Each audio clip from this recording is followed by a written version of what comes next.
So the title had to be a little bit sexy to say, what is it with this PLC story and what can it get out of its memory? And we're actually going to show you that there are some PLCs that don't behave like you think they do if you just save the PLC code and actually download it. So we're going to show you some side effects of and how important data is.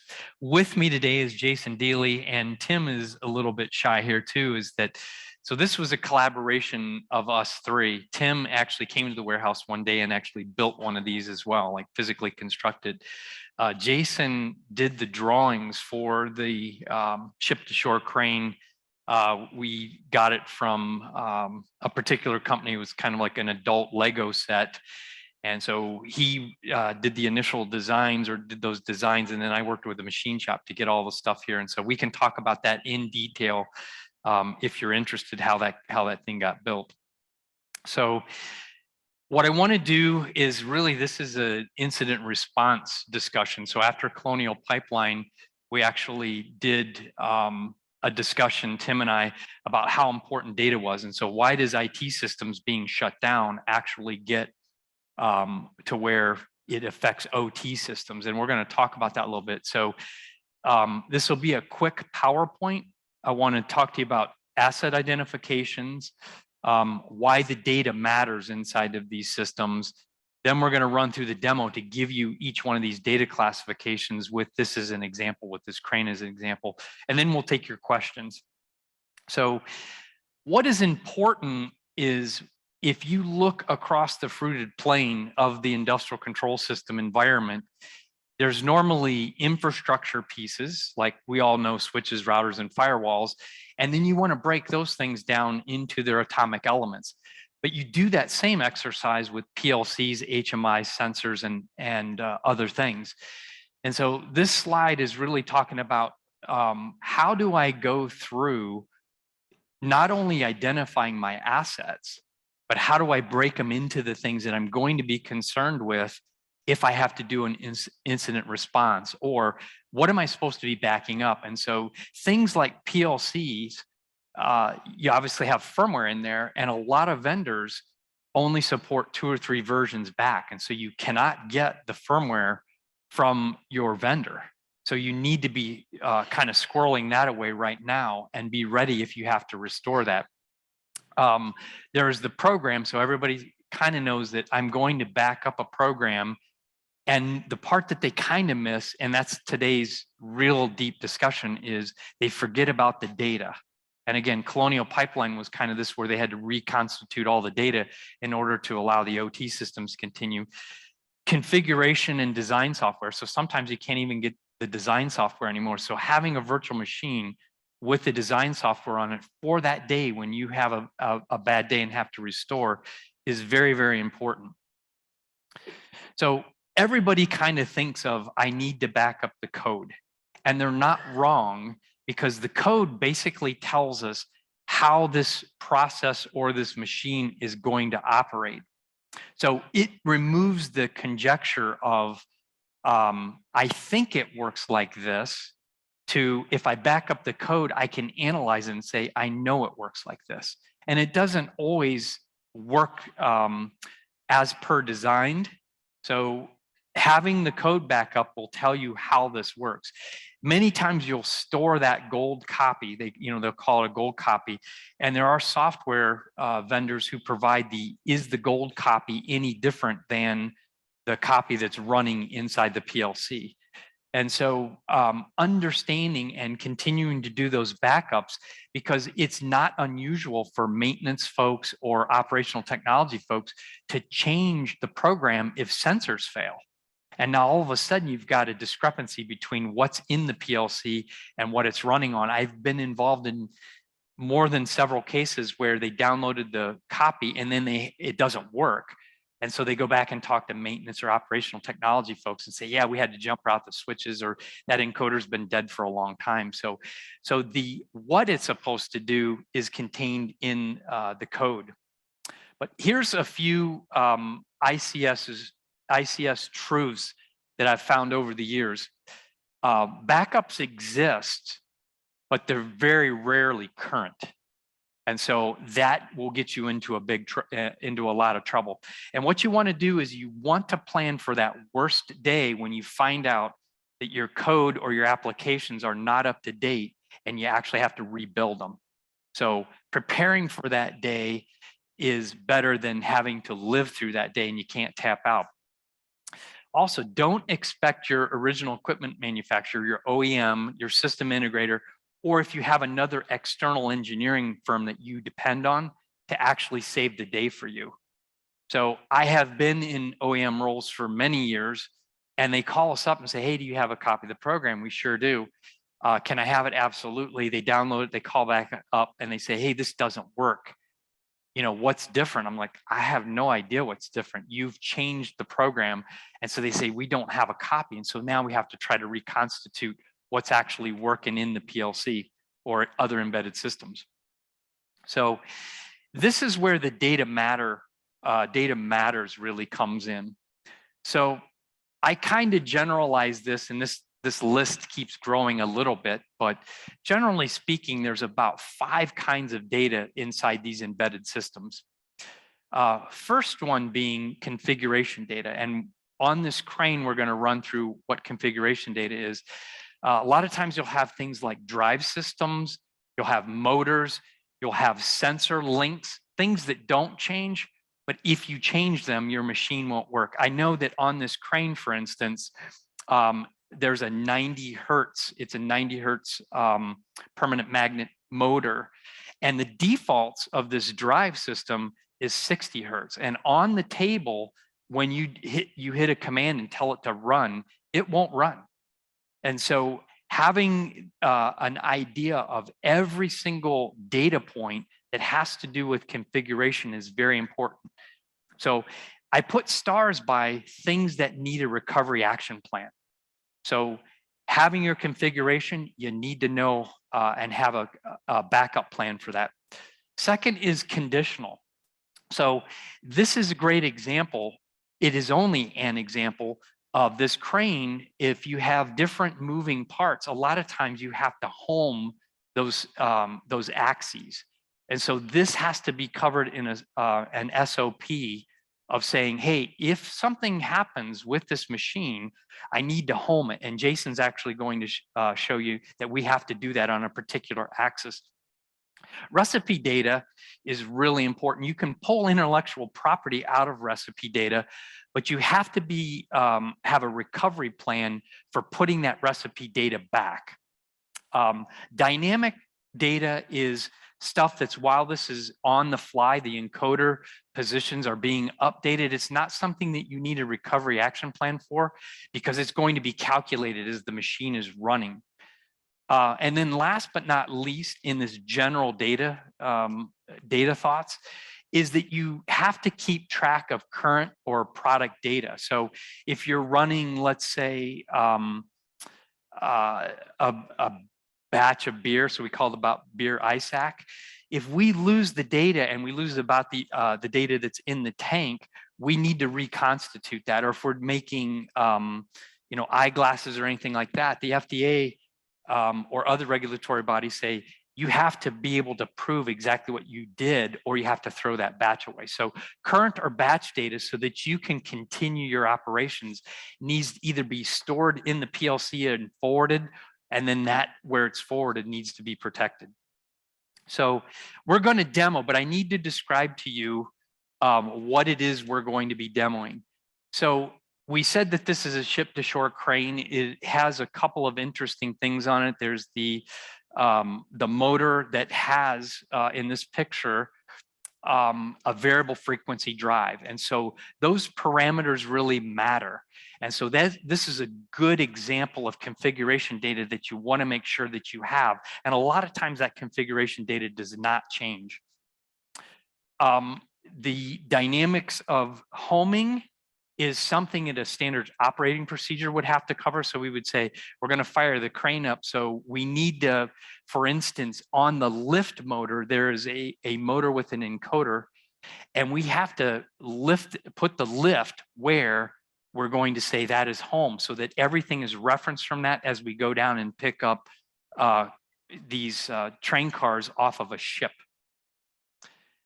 We have recipe data shown here, so we can run into different positions based on where the ship is.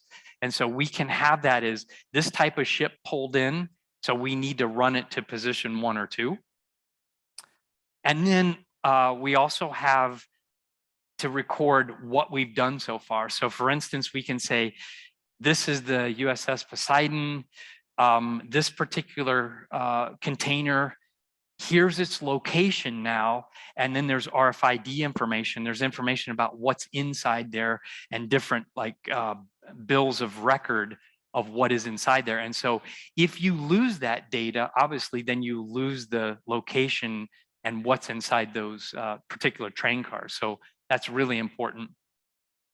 So with that, I'm gonna have Jason help. Actually, I thought there was one more slide. Nope, okay. I'm going to talk to you about one thing that we are going to show that didn't make it on that slide. And sometimes when you back up a PLC and you restore that PLC, you assume that it's going to overwrite the code space, the part where the PLC program resides, and you also assume that it's going to overwrite the data space. And we're going to show you that not all PLCs behave the same. So it doesn't necessarily wipe the entire memory of data or the data space and then rewrite it. And so what we're going to show you here is in a click PLC where we've stored the program off, we put a bad value in a data space that isn't been saved or been referenced. We put the code back and that bad data is still there. So you have to understand the data space, and you also have to understand how to put it back. So we're gonna show you that here. So what we have right now, Jason is showing that this PowerFlex 525 has a set of parameters. So I said that we're going to go through the different data types. Right now, this is a good example of configuration data. And I said if you try to spin that motor on the default, the default value is 60 hertz. This is a 90 hertz motor. And so we have to be able to make sure that that data is correct or that thing doesn't work. So if I put on my hat of trying to make this thing stop, so if I'm trying to hack that thing, if I turn that to the default, that whole thing will not even move. Yes, absolutely. Yeah, I just want to add something, because when we started with an idea and a motor, and then we built something. So bringing a drive into this conversation was because Jeff and I have known for a while now that there hasn't been a lot of discussion around what a drive or a variable frequency drive is and what's role to operations. Every company has one, right? Yes. And Jeff mentioned there's nameplate data on the motor about the parameters that you use to configure the drive to align that up so that the drive can actually run the motor. But also the drive has a very tight relationship to the mechanical system that's behind it. So the parameters that you use to commission the drive in order to operate, whether it's a compressor, a pump, or whatever it may be that behind the motor, has very significant. So messing up those parameters could destroy the physical equipment or make it inefficient or just not work. So bringing this into the context we felt was a necessary item, so that yes, the PLC is important, but we also have these other devices in the environment. So absolutely, yeah. And again, the different types of data, when you think about incident response, you need to have this in your mind, like, how am I storing all these pieces of data and what does it actually affect? So again, that is showing the VFD parameters. Next, we want to show how to home this thing. So I said that in many cases, when you start up a process, whether it's paper mill or whatever, you should have a list of I do this, and then the process will start up. So on that flashing screen, we see that I said that the lift motor itself needs to be homed or zeroed, so it knows how far down to go or how far down it is going. So what we've done is on the side of the crane, so there's on the left bottom part of the screen is a representation of the crane. And so what Jason is going to do is he's actually jogging and moving the trolley. So we call this the trolley and we call this the lift. So he's moving the trolley in such a manner that the actual lift itself can be recognized by a proximity switch. And once it's there, there is, did you get it? I hear it hitting. I think you got it. Yep, you got green. So now we just hit the home lift. So basically what it is it took the lift and moved it to a known position to where that lift, the spreader itself, was being recognized. So now that we have a reference, now as we go up and down to go pick up that ship container, we know where 0 is. So we're going to end up running the ship or the crane over and up and down. So that is an example of homing. So that would be a standard operating procedure. If I could stop the trolley from moving, I could stop that lift from being homed, which would also stop that whole crane operation. So next, I want to show an example of recipe data. So if you go to the screen and go to positions, what we did was just a simple, there's 2 different proc switches there, and we can move the trolley over to position 1 or position 2 based on the ship. And again, that is recipe data that needs to be stored somewhere. A lot of times recipe data has a data structure, but there's a higher level system orchestrating what recipe that is. And so there needs to be a handshake of, did I get this information? Yes, I got this information. So that is an example of how far out to run the trolley. So again, that is just an example of recipe. So let's go ahead and the dynamic data, if we just go ahead and back the trolley up, and we'll go ahead and start running in automatic mode. So a lot of times machines and processes have modes. Manual modes means I'm going to interact with it. Automatic mode means it's going to run by itself. If you look at that right now, we're running in automatic mode, but one of the preconditions to getting this thing to run was having it homed, having it zeroed. So right now you can see the train stopped at, or the trolley stopped at position 1. The train car is going down, and you can see the raw data is the encoder counts. So that is an example of dynamic data, right? I don't have to have a incident response plan for dynamic data, but I need it for recipe and I need it for configuration. So the last piece of this is that I've got a cycle counter on there. So if this were a real application, I would not only have to know how many times I've cycled this for maintenance purposes, but I'd also have to keep track of which cart did I pick up from the ship, which truck did it get put on, and where is it at in the yard. So again, this is just an example to show you the different kinds of data, but it's applicable to beer making or making contact lenses or any of this kind of stuff. So last but not least, so we have this, so over here is the crane controller, and over here is the drive system, and up here is a little click PLC. And the way we have this program to show that not all data is wiped out when you download a program, I'm going to flip this first simulator button, and I'll get out of the way here in a second. Yeah. So it is possible and probable on critical infrastructure that if you have a problem, you can force the HMI screen to display something.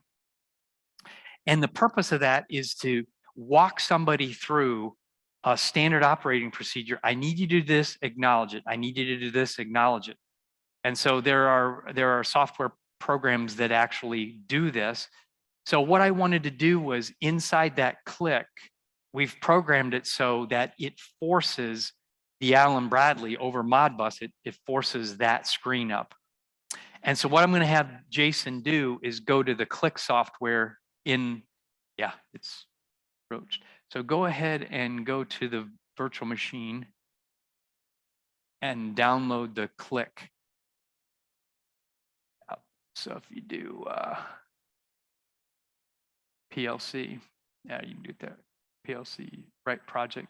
So in this demo, we've saved a golden copy and we think this is going to save us, right? So what's actually going to happen is Jason is downloading this and we're going to find out that it doesn't actually overwrite the register that forces that screen. So we're kind of in this stuck position. So the exclamation point to this is, don't assume if you save a PLC program or an embedded program that it's actually going to put the right data back, because in some cases it does not. So the second thing here is, let's say you save the data off in some particular manners, it doesn't overwrite the whole entire data space. So if you put something off the end of the data that you've saved, a lot of times that data still exists. So if I'm using it in a nefarious manner, you can download the data that you saved all day long and it won't stop me. So let me clear that out. Let's see here. There, you should be able to now go ahead and change the screen. So knowing the data and how it's constituted and how it's all pulled together in its function is really, really important. So we are on to Q&A, I believe.